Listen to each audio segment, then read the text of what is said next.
This week on the Wheelhouse, young people and their engagement in politics and in civil discourse.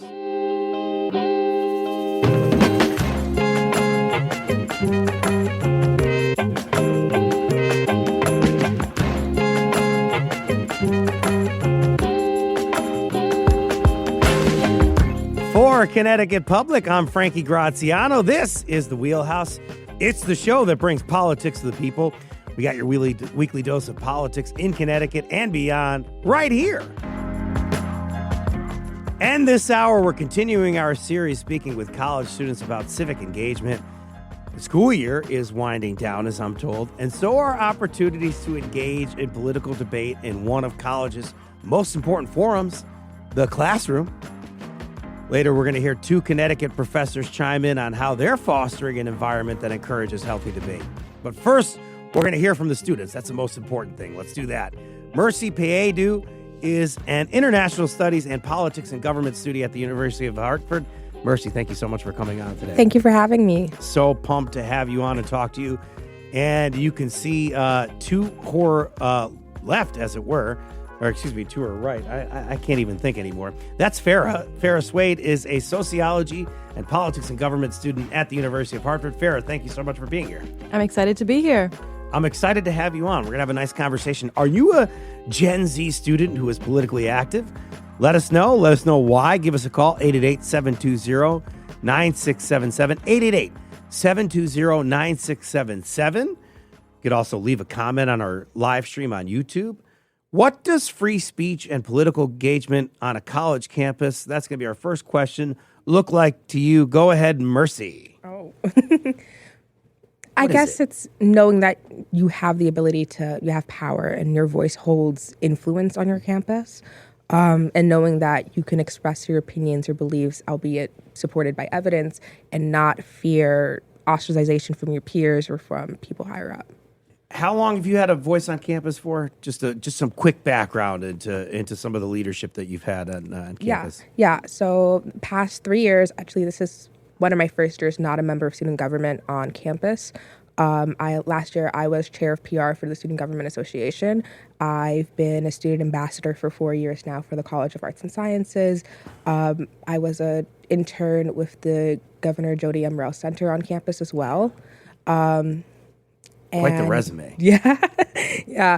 I'm a founding member of a campus activism group called Activate UHart on campus. And I think that's it. Farah, what about you? Tell me about your resume a little bit here. All right. Your leadership resume. I'm in the hot seat. Yeah. Last year, I served as student body president, and then the year before that, I was student body vice president, and then the year before that, I spent half a term as student body vice president. Outside of that, since sophomore year, pretty much. You've been a leader, yeah. I've been involved actually since freshman year. I took over freshman year, and I stayed on. This year, I'm taking the chance to invest in myself and take that time. And then over the past few years, I've been involved with campus committees, talking to administration, talking to leaders, faculty senate, about the concerns of students. So those are my big ticket items on campus. Through that lens, help me out with free speech and political engagement on a college campus, and what's it like for you? What does it mean to you? I think universities are a unique environment because they're kind of like a smaller world that you're jumping into before you jump into the big pond. And I think university free speech, what matters most is not just the conversations that are allowed to happen in the classroom, but the conversations that are happening on the campus community as a whole. And not just what the university is saying itself, but what they're platforming and what messages that they're championing. I think that's most important. And I think college campuses are the time to test out what you think, how you think it, and how to express it. And I think that environment is so unique. You won't find that anywhere else. I think building off of Farah's point, it's not just what is being said, but what's not being said and what conversations aren't being had on campus. I think by reading between the lines a lot, you can see not just certain political ideologies on college campuses, but also why there are certain things not being said or what fears may surround conversations that are not being held even beyond just a classroom setting, even in just like interpersonal conversations. Sounds like you're trying to have those nuanced conversations. I appreciate that very much. The Center for Information and Research on Civic Learning and Engagement found in 2023 that 40% of young people feel well-informed enough to participate in politics. How do you find your age group is doing in terms of keeping up with the politics? I'll take that one. Yeah, Farah, go ahead. I think it depends on who you're talking to. We kind of live in a microcosm where our classes are students who are passionate about politics and political discourse. And so the peers that I'm seeing every day are students that listen to the radio, students that read articles and are well informed. So I think it depends on what you're invested into. But I do think that social media plays a good role. I think the older generation slates social media and how it connects to the news. But I do think it's powerful to every day be able to get small doses of information. And I don't think it's the be all end all for your information or your news. It never should be. But I think there's a strength there that young people get to rely on, and we get to kind of have the world at our fingertips, as people say. And I think that's important. And I wouldn't disagree. I think my peers are well informed. I think there is better work to be done, but I don't think it's our generation that is a bigger issue. Oh, yeah, I totally agree. I like the social media point. I think it's very important for us to have that access. Like, yes, algorithms can filter and create echo chambers of what you are seeing. But in a world where news media now is set behind paywalls, it's important to have even tiny bits of access of information that you don't necessarily have to pay for each time. Again, I think our generation is considering everything going on relatively informed. There's obviously a lot of work that can be done to make sure that, especially on like a local setting, local and municipal politics, there's a lot more of an information gap there. Access is such an important word because people might not understand this because it's 2026 and it's like, wow, this can't be happening. Some people don't have the internet still. So it's very key and important to talk about broadband access and just regular access. I know you're talking more about the regular part of it, but it just made me think about that. Not everybody has access, so it's good to talk about that. I got to ask you guys, the 2024 presidential election, maybe even 26 now with midterms, is there some local stuff? Anything recently play a role in your interest in politics? And if so, could you help us out? Yeah. I think you guys would have been sophomores during the 2024 presidential election. We were juniors. We Yes. were both interning at the Governor Jody Emrell Center for Public Service. Yes, 'cause a year and a half ago. Yeah, we had the chance to organize watch parties, debate watch parties, and voter registration drives through the Rell Center. And election night watch parties. Yeah.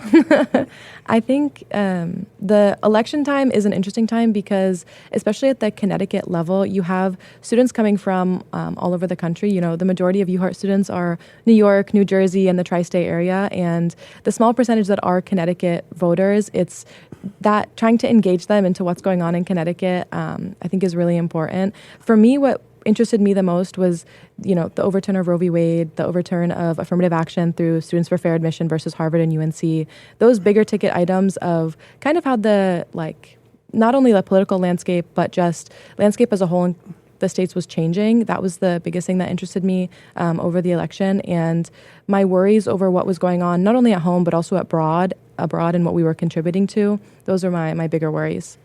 Yeah, I totally, to echo Farah's point, I think as an out-of-state student, it's definitely an interesting opportunity to be here to hear about local Connecticut politics and not really necessarily be a person who's directly contributing through like voting access. But again, communicating with my peers, making sure that they have all the information available. And I think for out-of-state students, there's an interesting realm where, with the attacks on mail-in ballots, the challenge that presents to them when it comes to being civically engaged in their home communities or local communities. And I'm from New York City, and surprisingly, New York City, the way that local elections, the information available there, it's lacking. It's often lacking. It's very difficult to get up-to-date information on who's running and the platforms that they hold. And doing that from home, so doing that from out of state, it can be even more difficult. So I think all things considered, we're okay. We're hanging in there. But to the point of that, the previous election, the presidential election, similar to Farah, the overturn of Roe v. Wade was a very large concern for me, but also just the rising authoritarian sentiment internationally, far-right fascism rising internationally was a really big concern for me. And I think in that point, I was just kind of interested in trying to see what we could do to slow that spread. that sounds like you care very much about whether or not you trust the government to either, I guess, rule lead the people or sort of lead with an iron fist. So how does trust or distrust in institutions shape participation for you? I can definitely take that. I think in our generation, someone mentioned earlier today when we first got here and said that we were politics students, that they were surprised that we weren't jaded or didn't approach politics with a kind of nihilistic sense.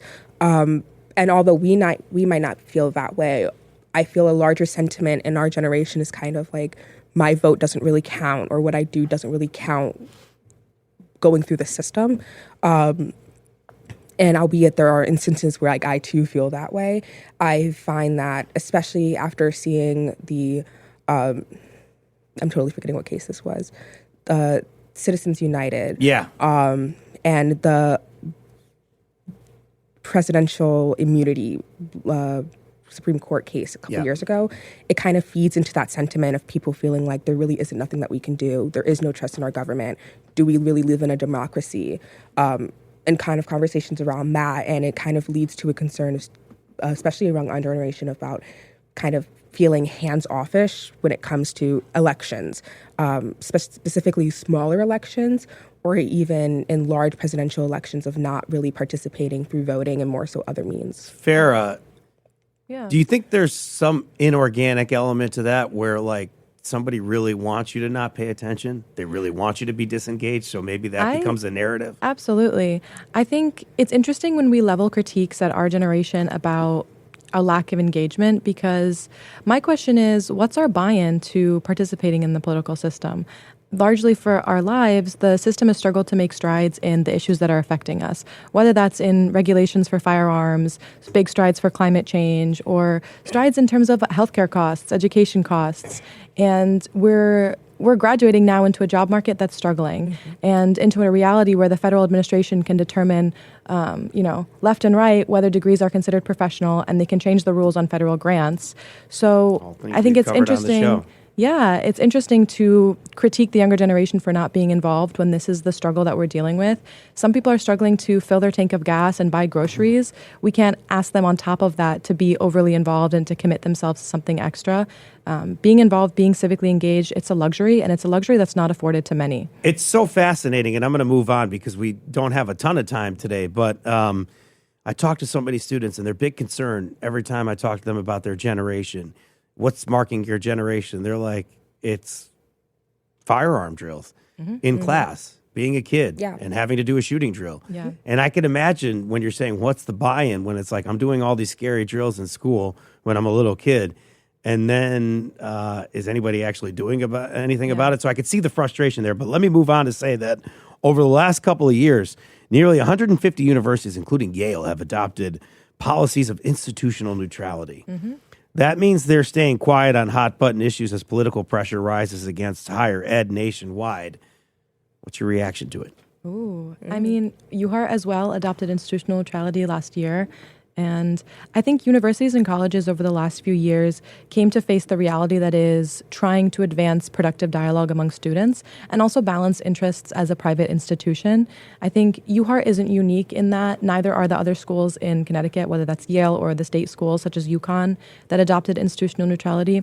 I think the bigger fear is around how partisanship can affect their popularity, can affect their money. I think those are the bigger ticket items. And as institutions, their interest is in protecting their well-being and the institutional well-being. And so the struggle for students is that sometimes our interests go against that. And as a result, there's no room for our voices when we're calling into question policies that aren't beneficial towards us. And I think colleges as a whole are kind of coming to a reckoning of what comes next. Yeah, I guess looking at higher educational institutions, balancing institutional neutrality with the progression of knowledge and information and research, I should say. I think of the trans debate and how being neutral in one sense may be going against what the hard science says, what the research says. And I think in that sense, it doesn't call into question, but I think it kind of challenges what your role is as an educational institution. Like Farah said, juggling that with being a private institution, having to maintain finances, having to maintain a budget line, kind of plays into that as well. And I think with concerns of retaliation from the federal government, there's a lot of drive to be as uncomplicated as possible on certain situations, maintaining some kind of neutrality so that you don't have to fear, like Columbia, fearing kind of retaliation and having funds pulled and having your international students threatened, and that kind of fear that comes with that. And it's not just necessarily money or that institution doing that. It's other institutions as well, because even with political power, staying on message and focus on sort of globalist issues or populist issues, populist issues may be better for your bottom line than focusing on what we call culture issues. And that can do more harm.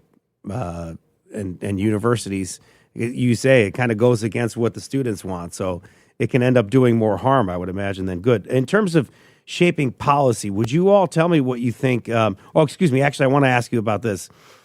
For its part, the advocates of institutional neutrality believe that colleges or universities take a stance on issues. It can also quell dissent. So how do you react to that? Are you guys being quiet as a result, or are you having issues with them wanting to do that? Are you seeing that maybe your school or other schools are trying to quell dissent? I think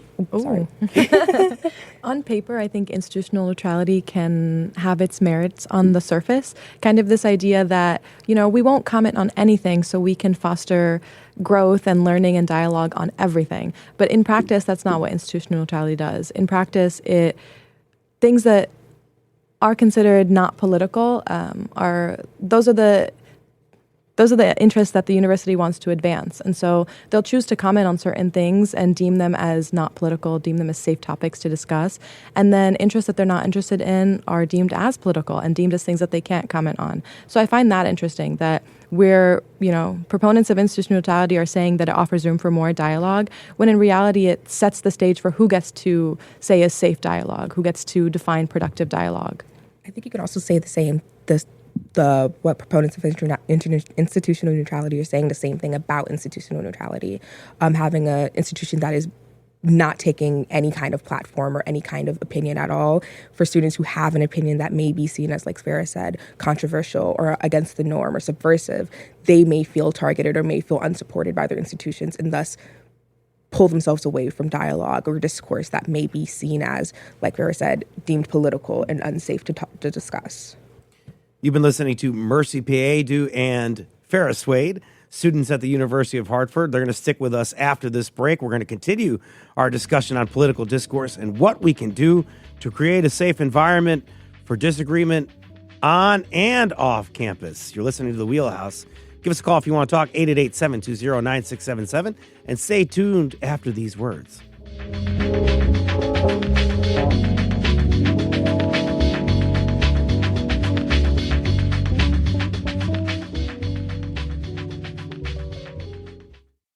This is The Wheelhouse from Connecticut Public Radio. I'm Frankie Graziano. This hour we're talking about engagement in civics and political discourse with two college students.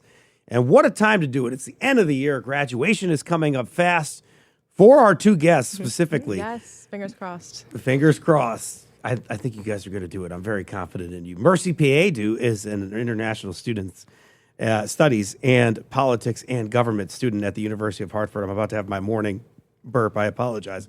Merci, thanks so much for being here. Thank you for having me. Farah Suede is a sociology and politics and government student at the University of Hartford. Thank you so much for coming on here. I want to say, what do you see youngsters are doing to make a difference? We hope you'll join the conversation. Give us a call, 888-720-9677, 888-720-9677. Long academic year. Since the fall semester started, here are some of the things we've seen.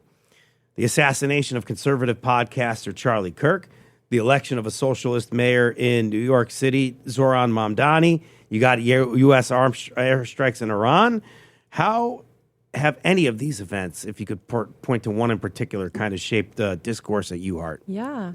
I think it's an interesting time to be a university student because you walk into class and especially in our majors, and the professors are ready to throw out curriculum and have those current conversations. It's tough to focus on the nitty-gritty in political theory when there's so much going on in the world. And to add in a few headlines, everything that happened with President Maduro out of Venezuela, and everything that's going on in the world, honestly, there's new headlines every day. And so we're playing that game of what to discuss and what's important and where to put our energy, especially as we're winding down on our capstones and our 20-page papers at the end of the semester. I think overall, my time at university, we've had some really hot-button issues come up. And I think the struggle with those bigger issues is that it's hard to wade through them and to determine which one determines your attention and where you should be kind of pointing your priorities. I think those bigger ticket items that are happening out of the Middle East, for me personally, a few years ago, everything that went on and is still going on in Gaza was a really big focus for me and a big struggle for me to focus on class when things were going on around the world. It's tough to focus on the curriculum when it feels like people back home are facing things that I'll never face and I'll never be able to experience, and it's a tough thing to swallow. And institutions may not want you to talk about it too. Absolutely. So how can you explore what you're going through? Okay. Yeah. I think for us, especially as politics students, having conversations about traditionally what happens, about what systems are in place and what is the norm, and then coming into class that morning with a headline that just completely erases all of that, erases everything that was what it was, and having to approach this brand new kind of world that we're living in and looking to your professors for help. But this is also the first time that this has ever happened for them as well. And kind of embracing that together and going through this together and trying to navigate that is definitely something I wasn't expecting coming into university.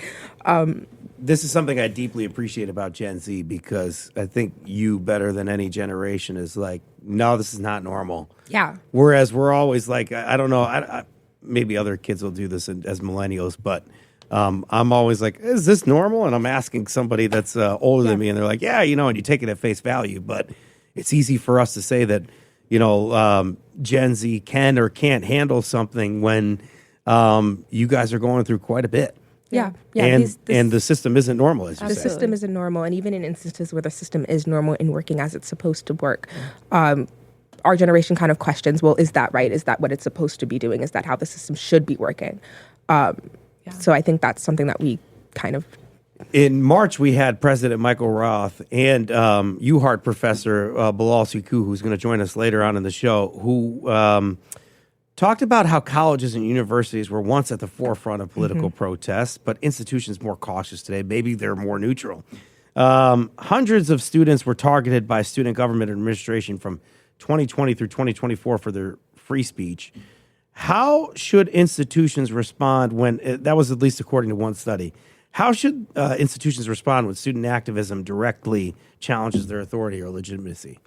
Well, sometimes I find it interesting when administration feels targeted by certain callouts, when students are discussing their frustrations with bureaucracy and their frustrations with corrupt systems. I find it interesting when administration self-identifies and takes offense to kind of things that might not have even had them in the conversation when we're talking for the world as a whole. And I think administrators as a whole at all universities and colleges need to have a reckoning of their responsibility to allow students to grow and to have a wider environment to explore and to protests. And we look at student protests throughout history, and the majority of student protests, in my opinion, have been kind of slated on the right side of history. And students are always at the forefront of questioning. We are at that unique time in life where we have the time to question and to learn and grow.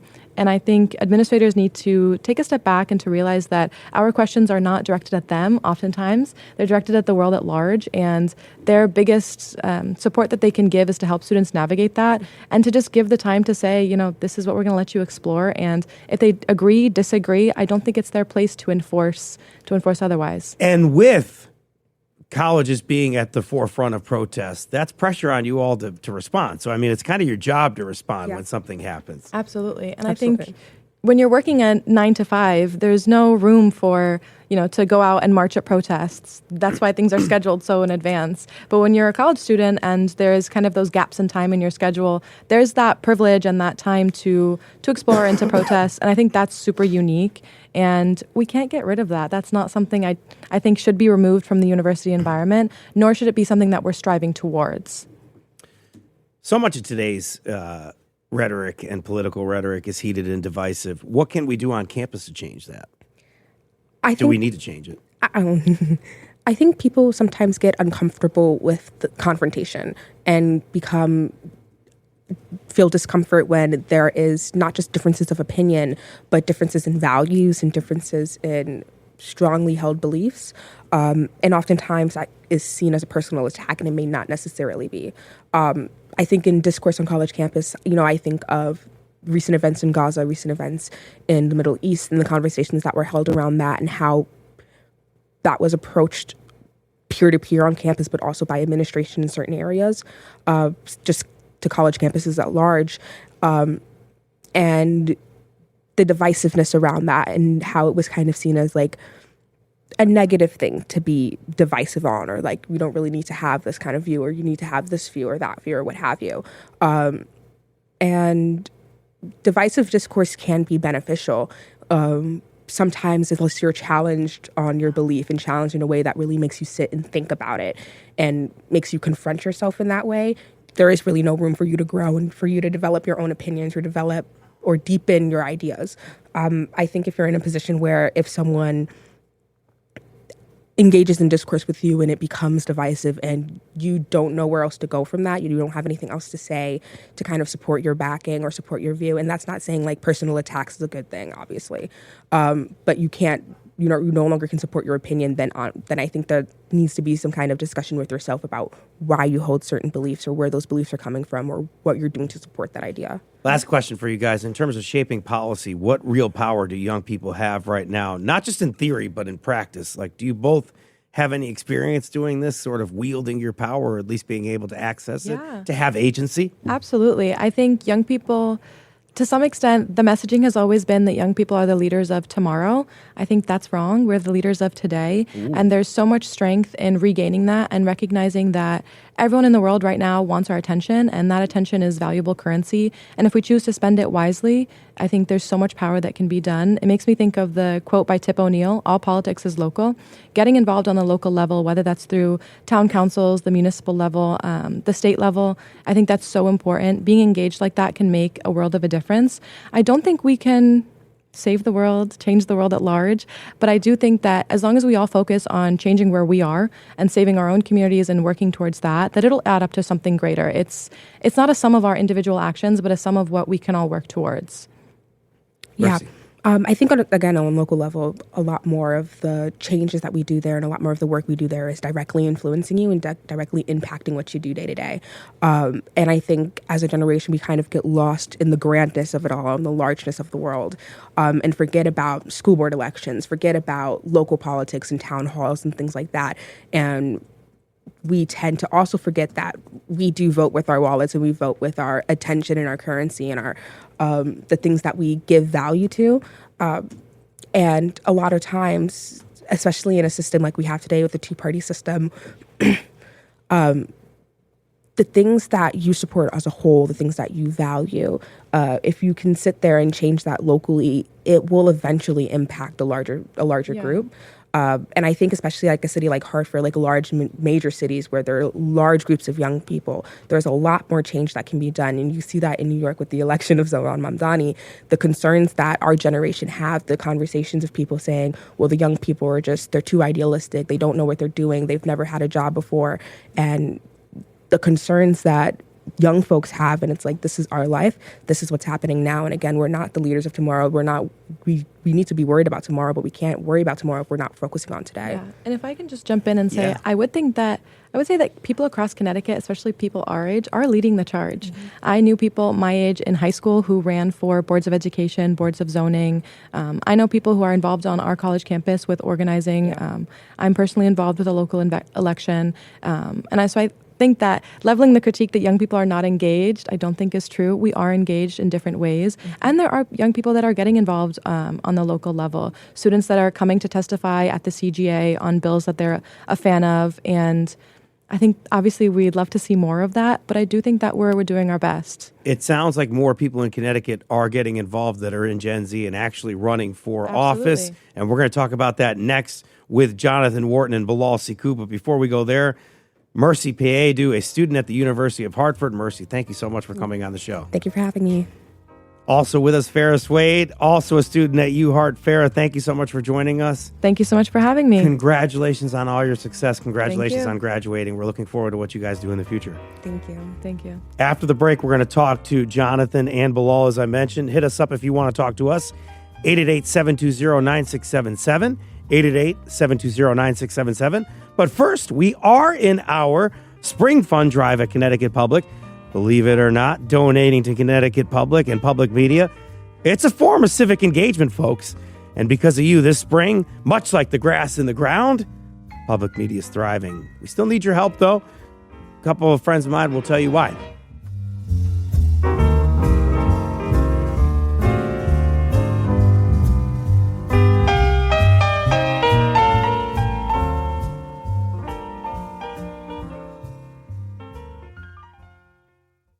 This is the Wheelhouse from Connecticut Public Radio. I'm Frankie Graziano.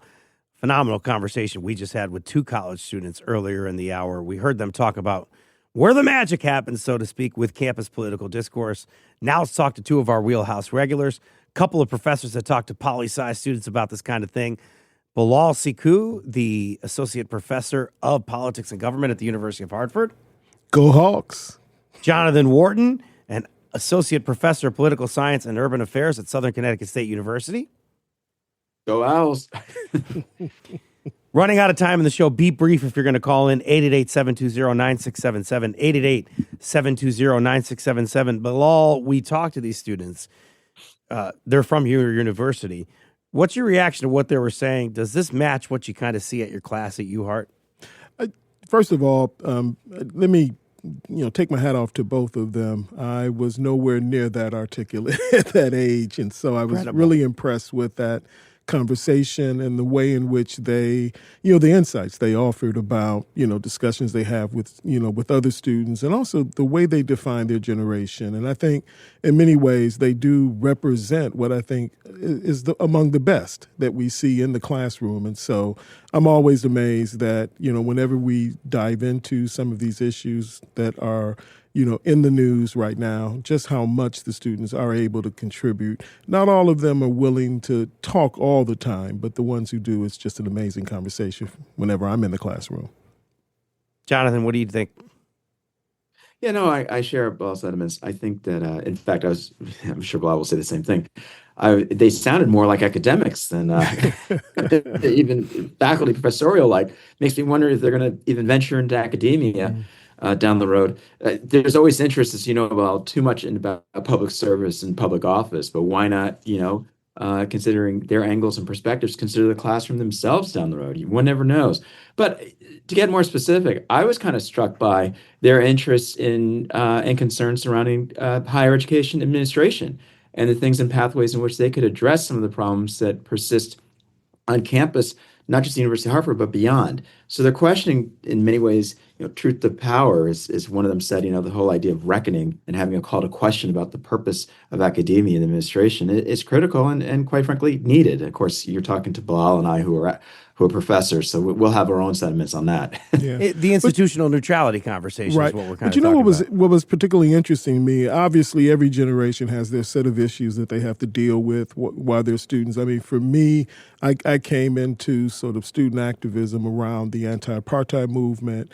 And, also I was close enough to what had occurred with the era in which Black Studies was created and a lot of activism around hiring more faculty of color. And so in many ways, my own sort of political growth and understanding of the world of politics happened during that period. I mean, I cast my first vote for Jesse Jackson when he ran for president. And so, in that sense, I think, this generation is being shaped by its own set of issues with regard to, and what was particularly amazing about the conversation was just how much they're on top of those sort of issues. I don't know that I would have been able to have that conversation about the administration and neutrality and other things at that age, but again, all the more amazing. But these are extraordinary students also. I mean, involved in student government, running a political campaign. I mean, these are just not Since things I would freshman have been and sophomore year. Exactly. They're top notch, and they're getting involved. The students mentioned that young people can vote, give testimony to a committee, obviously. We've seen more Gen Zers run for office. I'm going to point this to Jonathan. According to Future Caucus, a bipartisan nonprofit, 1 in 4 candidates in 2024 was either a millennial or a Gen Zer. That same year, Connecticut saw 21 members sworn in who were under 35. Jonathan, break that down for us. Why is this important to talk about? Well, it's critical because, as both student leaders offered, this is important, especially at the state and local level. Candidates need to begin somewhere, and that's a great place to begin. And so to see that interest at least start up is essential. And I also speak towards the fact that it is no secret, Frankie, you speak about this frequently on your show.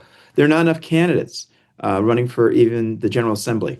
And having young people that fill that gap, that void, is really, really important for both generations X and generations Y and Z. Because running unopposed, it could be problematic if there are not people to challenge people. There's not necessarily a term limit in place or something like that. If there's nobody running, then the person that is currently in office runs unopposed. Or they remain in office for decades. We have far too many lawmakers where that is the case. Of course, I'm coming from New Haven, so I don't need to tell you about that. Earlier, Farah talked about young people not getting enough credit surrounding their political participation. Future Caucus also reported that these younger candidates were disproportionately eliminated from the races. Why do you think that is, and what are the effects when that happens, guys? One thing I will say, money? One thing I will say that I thought was really important is I think that, at least for my generation, and I'm Gen X, for a lot of us, the sort of traditional ways in which we become involved in the political system is the way we sort of look to young people and expect them to also be involved. But what I was struck about in the conversation is that they're engaging in society in ways that are quite different and making tremendous contributions that are often overlooked because we have this particular lens that we use to look at politics and political engagement. And so a lot of the stuff they're doing on the internet, for example, a lot of the sort of organizing the sort of causes that they work on. I mean, they're engaged in ways that we just don't always measure. And I just wanted to quickly, agree with, John, and I'm a big proponent of term limits. I think that people stay far too long, that the political system needs to incentivize people to leave, and I think it will open up and create opportunities. I will say, as a member of the Gen X community, I'm a little saddened by the fact that we've been skipped over, and now we're talking about millennials and Z and everybody else. You're out of there. And so, I figure I won't get my chance. Yeah. Well, we just don't have the numbers, Bilal. You know that. The millennials win. We need more people of a certain age to run. Yeah, Bilal. That's what we're talking about. We lost our chance, Jonathan. We want more Gen Xers. We want more people that are cuspers. So we sit next to this millennial right here. He's running things. We know that, Bilal. Exactly. Oh, for a second, Farah told me earlier that she wants my seat. So I'll be seeing you guys. I'll be seeing you guys maybe in Cabo one of these days. As Farah Suede is going to take over, and she should. Mm-hmm. She was terrific, and Merci as well was. Yeah. She'll be looking for work soon, so please give these folks a call, and potentially you could hire them. Any advice for those students, maybe not just on getting employment, but for students that want to meaningfully engage with their peers? Yeah. Well, I'll go first real quickly. They are already doing that. I mean, I think the two of them coming and being on this show and having this opportunity, speaking is phenomenal. It's just an amazing thing. And again, I keep coming back to it's not something I'm confident that I would have been able to do at that age. And so clearly they're on a path or a trajectory, towards success. I share Jonathan's idea that these are potential grad students, PhDs and professors in the future. Other students not in the poli-sci program, because I think they made that distinction. It's like, hey, we're involved, we're engaged. We're having these conversations. What about people that are sort of outside that bubble at UHart or Southern Connecticut State, wherever? I see a lot of that firsthand because obviously it's no secret. I've been chairing the sociology department. And obviously you had a sociology major there from UHart, Wheelhouse College there. But I see that where in many spaces and majors, they don't want to necessarily go directly to public office, but maybe they want to make an impact at the government level, through agencies that they can work with, or NGOs, non-governmental organizations, and certainly nonprofits. So there is that interest, that zeal that they want to go out there and demonstrate their chops. But I will say, to your point, Frankie, it's going to require a lot more. We need more people to step up in a variety of different capacities, We need a lot more people to recognize that, what exists at the community level is just as fundamental as it is at the national and international levels too. So I don't know whether that is a pathway to address maybe more the education dynamics in the classroom in terms of what's being taught maybe in high school, for example, before they get to college, or maybe a consideration of emphasizing that, look, these spaces and places exist in the media market, in the media places, exist in social media. It's everywhere. So how do we get that out there? Bilal, last question. I'm going to give it to you. I want you to do this as quick as you can. Last time you were on here with Jonathan and we talked to students, we talked about having students listen to one another, and there was some great advice you gave in that show. Help us understand how you can push in class to make these kids debate each other, but do it respectfully. Yeah, and I think, ultimately I can't put my thumb on the scale as a professor, so I have to be neutral. But what I try to do is I try to create the space and create that opportunity for students to engage in that conversation. I think some of it really depends on the kind of questions you ask and the way in which you invite. But I think it is a process. It's something we build over time. You can't walk into day one and think you're going to get that. But I think as the students become more confident, that you allow them to say things, that you don't, ridicule them, that you don't make fun of them, that you don't sort of, push back at them really hard, but to really challenge them to think critically and to really be able to provide some justification and explanation for the things for the points they're making. And I think you create that space, and over time they become comfortable with it. It looks like you guys are doing well at the University of Hartford when we get to meet those students in Merci and Farah. They did a phenomenal job today. And I'm sure Jonathan's doing a great job. Of course he is, Jonathan. We didn't forget about you. They're teaching me. That's the beauty of this generation. They're teaching me. I mean, I'm teaching identity politics this semester, and I had it last night. They're always reframing and offering new perspectives. That's the beauty of being in a classroom. That's Jonathan Wharton, Associate Professor of Political Science and Urban Affairs at Southern Connecticut State University. Thank you so much for coming on the show today, Jonathan. Thank you. I can't wait to see you in person again soon. Same Bilal, Associate Professor of Politics and Government at the University of Hartford, thank you so much for coming on. Thank you. Thank you for helping us out with this conversation. It was great to have these guys on the show. It's been even better to work with a friend of mine, hopefully a long-term friend. She's another student at the University of Hartford.